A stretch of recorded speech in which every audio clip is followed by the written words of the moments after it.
துணையும் தொழும் தெய்வமும் பெற்ற தாயும் சுருதியும் படையும் கொழுந்தும் பதிகண்ட பெருமணி மலர்ப்பூங்களையும் கரும்பு சிலையும் பாச அங்கூசமும் கையில் அணிந்திரு சுந்தரியாவது அறிந்தனமே. ஓம் சித்தியும் சித்தி தரும் தெய்வமாகி தேழ்வர சக்தியும் சக்தி தடைக்கும் சிவமும் தோமேல்வார் முக்தியும் முக்திக்கு வித்தும் வித்தாய் முளைத்தெழுந்த புத்தியின் உள்ளே புறக்கும் புறத்தன்றோ பையகம் துரகம் மதகரி மாமகுடம் சீவிகை பொய்யும் கனகம் பெருவிளையாரம் வரை முடித்த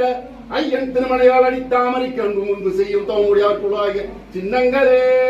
பாரும் புனலும் கனலும் வெங்காரும் பரவிசும்பும் ஊரும் குருகு சுவையொலி ஊரொலி ஒன்றுபட சேரும் தலைவி சிவகாமி சுந்தரி சீரடிக்கே